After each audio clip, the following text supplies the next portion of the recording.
राम राम मैत्रिणींनो, आज आपण बघणार आहे उपवासाच्या शेंगदाण्याच्या कुटाच्या भरलेल्या मिरच्या। त्यासाठी लागणारे आपण साहित्य बघू। त्यासाठी इथे मी 7 ते 8 जाड हिरव्या मिरच्या घेतलेल्या आहे। शेंगदाणे भाजून घेतले, त्याचे कूट केलेले आहे। तिखट, तेल, मीठ आणि अर्धा लिंबू। आपण मिरच्यांना याप्रमाणे मधून चिरून घेणार आहे। याप्रमाणे मी सगळ्या मिरच्या चिरून घेतलेल्या आहे आणि त्यामधील बिया काढून घेऊ आणि त्याला मधल्या साइडने आपण याप्रमाणे मीठ लावून घेऊ।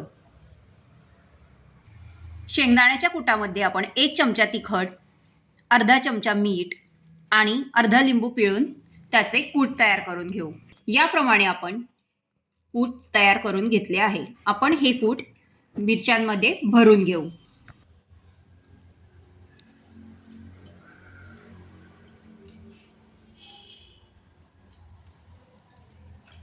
याप्रमाणे आपण मिरचीमध्ये कूट भरून घेतले आहे। याप्रमाणे आपण सर्व मिरच्यांमध्ये कूट भरून घेऊ।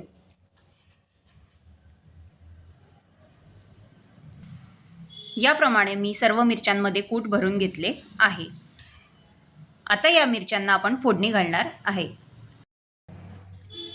आपले तेल छान असे कडकडीत गरम झालेले आहे। त्यामध्ये आपण आता आपल्या भरलेल्या मिरच्या घालणार आहे।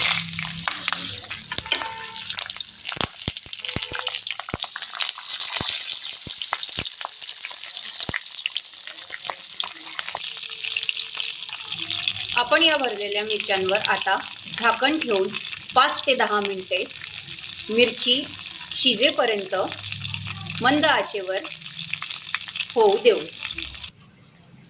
त्यावर आपण झाकण ठेवून 5 मिनिटे शिजू देऊ।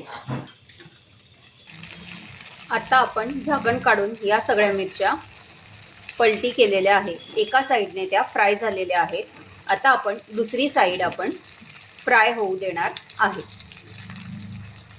आता आपण झाकण नाही ठेवले तरी चालेल। दुसऱ्या बाजूने सुद्धा आपल्या मिरच्या आता फ्राय झालेल्या आहेत। तर उपवासाच्या मिरच्या आपल्या झणझणीत अशा तयार झालेल्या आहेत। आपल्या झणझणीत असा उपवासाच्या मिरच्या आता तयार झालेल्या आहेत।